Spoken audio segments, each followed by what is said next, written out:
بسم اللہ الرحمن الرحیم۔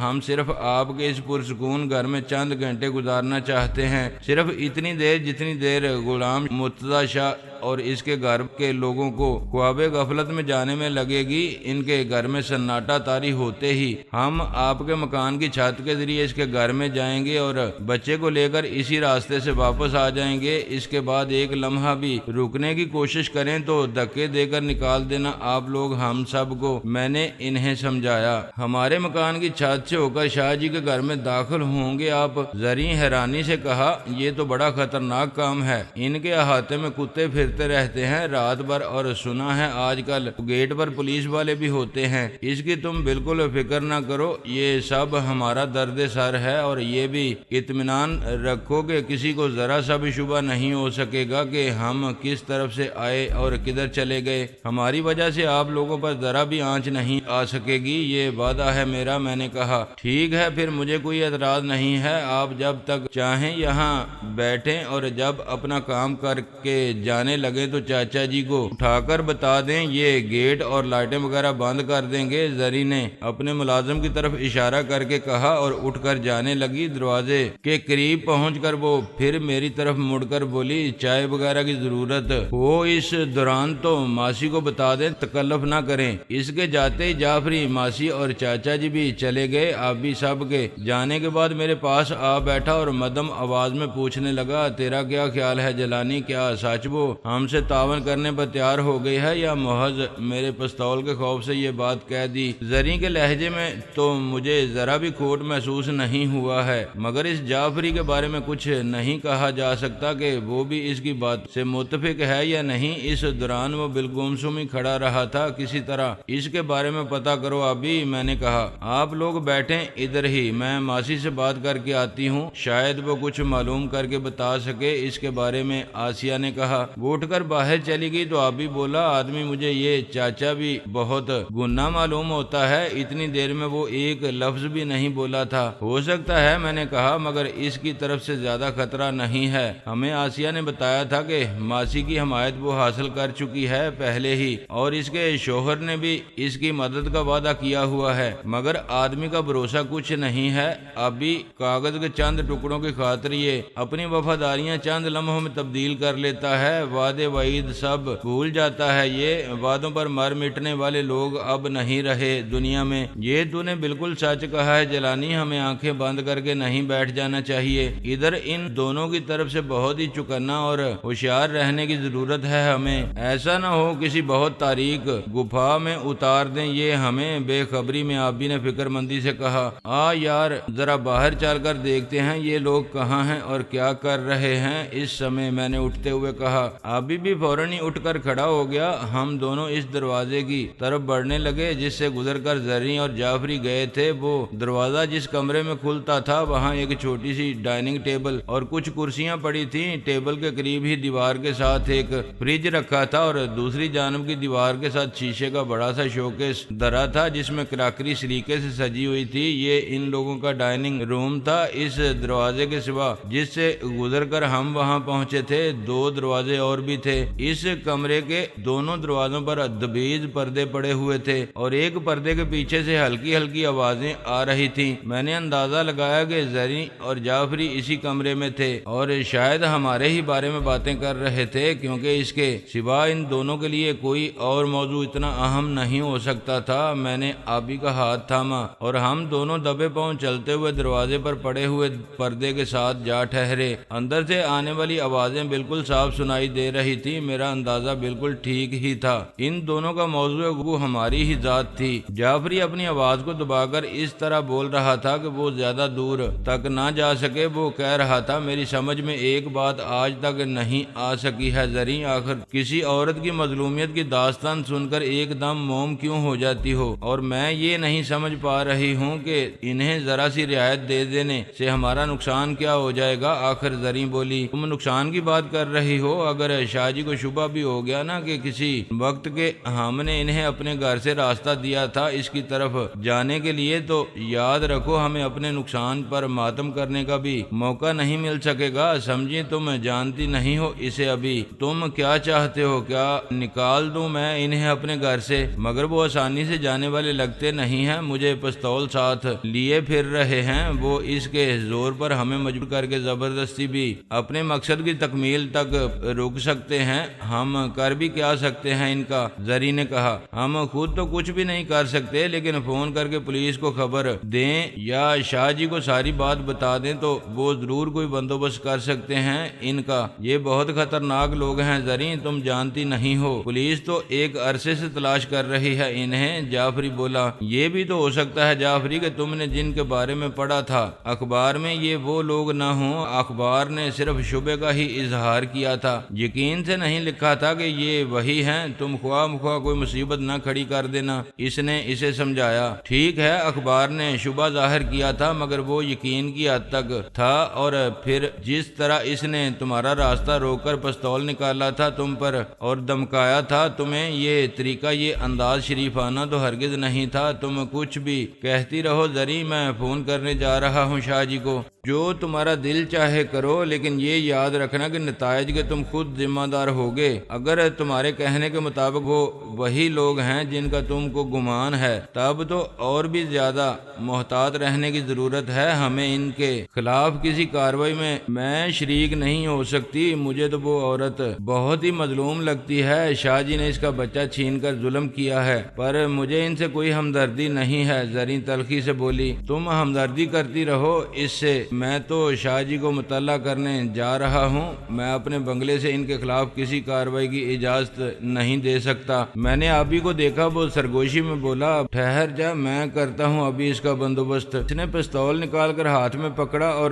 تیزی سے پردہ اٹھا کر ان کے کمرے میں گھس گیا، اس کے پیچھے ہی پیچھے میں بھی اندر چلا گیا۔ ہم دونوں ہی بر وقت وہاں پہنچے تھے، اگر غفلت ہو جاتی ہم سے یا ان پر بھروسہ کر کے بیٹھے رہتے تو اس ابن رذیل نے ہمیں پھنسا دیا ہوتا۔ اس طرح سے وہ ٹیلی فون گود میں رکھے نمبر ڈائل کر رہا تھا۔ آبی نے اندر گھستے ہی للکار کر کہا، اسے الگ رکھ دے، کتے کی نسل کے لو، سمجھا کیا ہے ہمیں؟ ہم شکل سے ایسے ہی اوکے پٹھے لگتے ہیں تمہیں؟ اس کی زبان پر بھروسہ کر کے بیٹھ جاتے۔ آبی کی آواز سن کر وہ ایک دم یوں اچھل کر کھڑا ہوا تھا جیسے اچانک بچھو نے ڈنک مار دیا ہو۔ اس کے چہرے پر موت کی زردی کھنڈ گئی تھی، آنکھیں اور منہ حیرت سے کھلے رہ گئے تھے۔ اس نے بوکھلائے ہوئے انداز میں کہنا چاہا، وہ آپ کو۔ اس کی زبان بری طرح لڑکھڑا رہی تھی اور کسی طرح اس کا ساتھ نہیں دے رہی تھی۔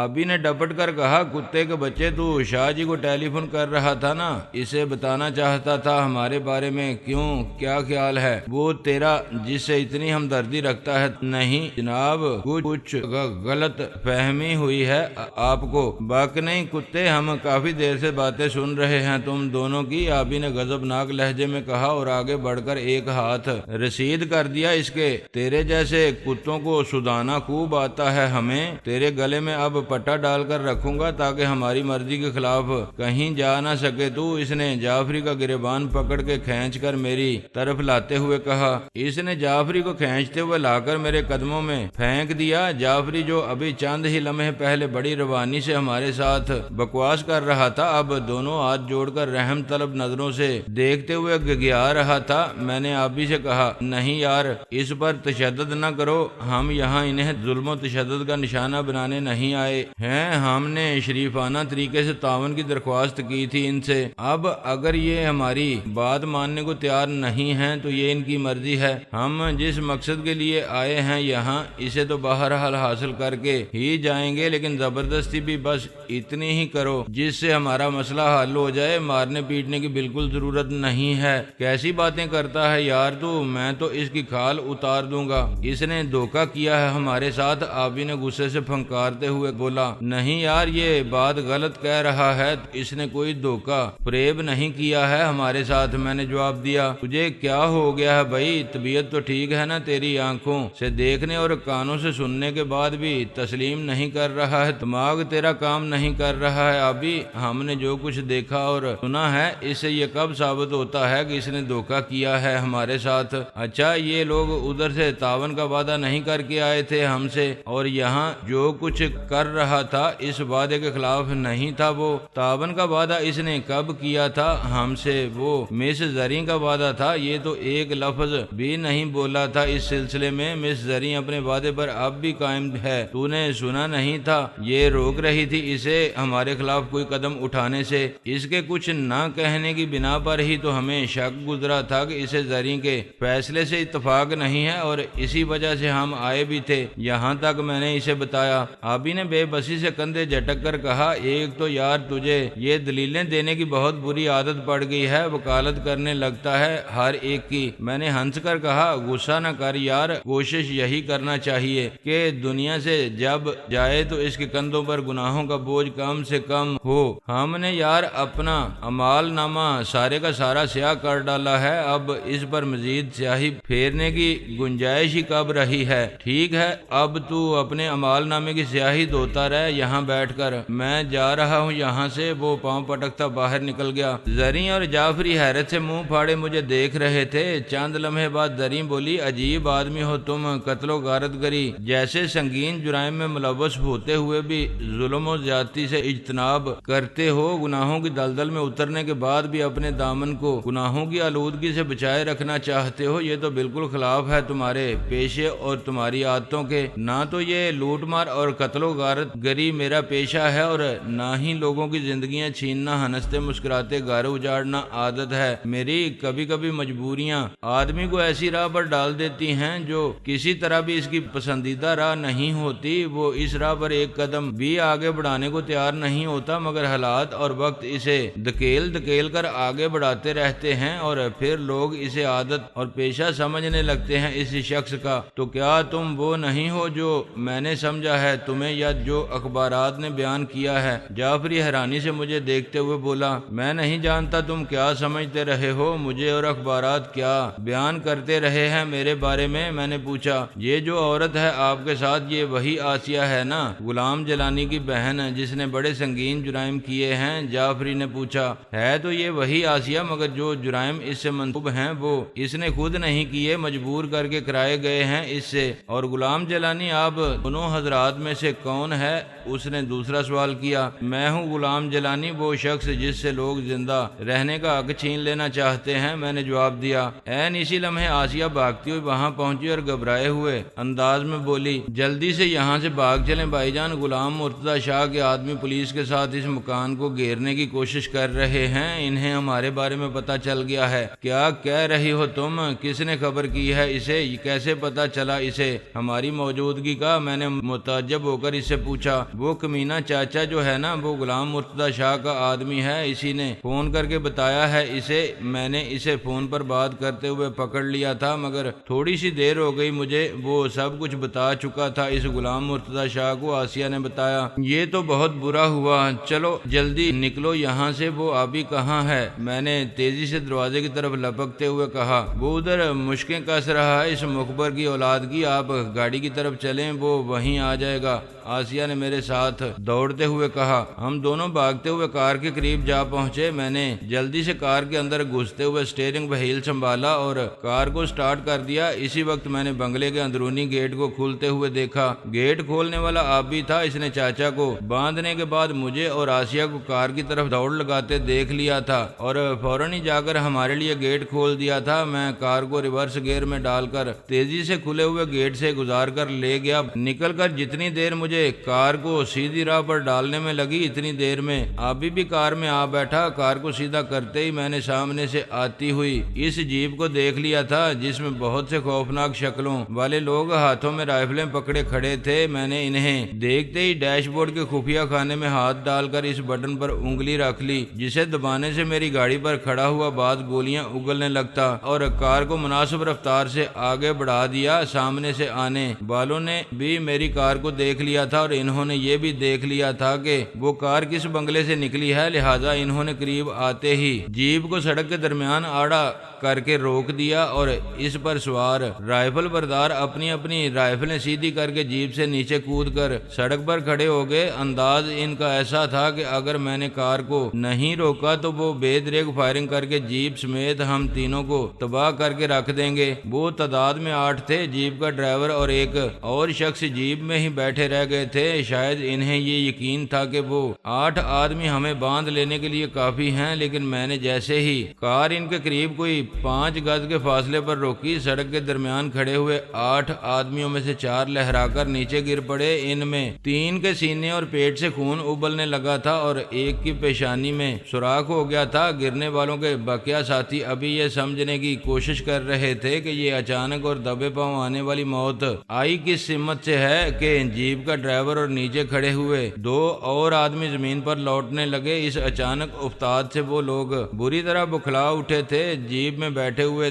شخص نے اپنی جگہ سے تیزی کے ساتھ حرکت کی اور وہ اسٹیئرنگ پر اوندے گرے ہوئے ڈرائیور کو نیچے دھکیل کر اس کی جگہ بیٹھا اور بہت ہی عجلت کے ساتھ جیپ کا رخ واپسی کے لیے موڑ کر اسے دوڑا دیا۔ بچ جانے والے دونوں افراد بھی جیپ کے موڑنے کے دوران ہی اچھل کر جیپ میں سوار ہو گئے تھے۔ میں اگر چاہتا تو ان میں سے کسی ایک کو بھی بچ کر نہ جانے دیتا، لیکن میں نے انہیں بھاگتے ہوئے دیکھ کر بٹن پر سے ہاتھ اٹھا لیا تھا، کیونکہ اب میں بے مقصد کسی کی جان لینا پسند نہیں کرتا تھا۔ انہیں یوں دم دبا کر بھاگتے دیکھ کر آسیہ اور آبی کہہ لگانے لگے تھے۔ آبی بولا، اوئے یہ تو گیدڑ نکلے یار جلانی، انہوں نے تو ایک گولی بھی چلانے کی ضرورت نہیں سمجھی، ایسے ہی بھری ہوئی رائفلیں لے کر واپس دوڑ پڑے ہیں جیسے بس اتنے ہی کام کے لیے آئے تھے۔ اوئے زیادہ اونچا نہ بول بیٹے، شکر ادا کر اس رب کا جس نے شرافت علی جیسا دوست عطا کر دیا ہے ہمیں۔ اگر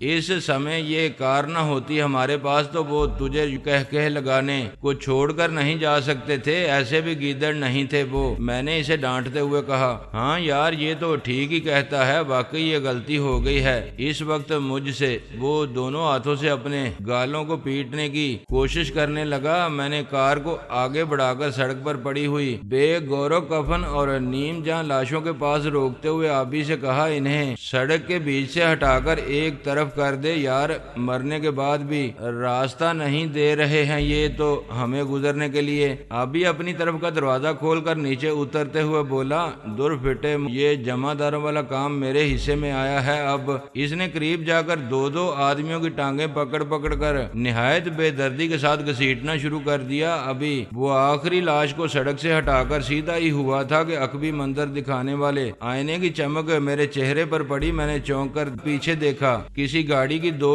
ہیڈ لیمپس کو اپنی طرف بڑھتے دیکھ کر میں نے آبی کو آواز دے کر کہا، ابھی جلدی کر واپس آ جا، شاید پیچھے سے ان کے دوسرے ساتھی آ رہے ہیں۔ اس کے ساتھ ہی میں نے کار کو آگے بڑھایا۔ آبی بہت ہی تیزی کے ساتھ میرے برابر والی نشست کا دروازہ کھول کر اندر گھس آیا۔ میں نے اس کے اندر آتے ہی کار بڑھا دی۔ اگلا موڑ مڑتے ہی میں نے گردن موڑ کر پیچھے دیکھا، جدھر دوسری کار تھی وہ کار ہمارے پیچھے آنے کے بجائے اب ایک جگہ رکی ہوئی تھی۔ وہ شاید سڑک پر پڑی ہوئی لاش دیکھ کر وہاں رک گئے تھے۔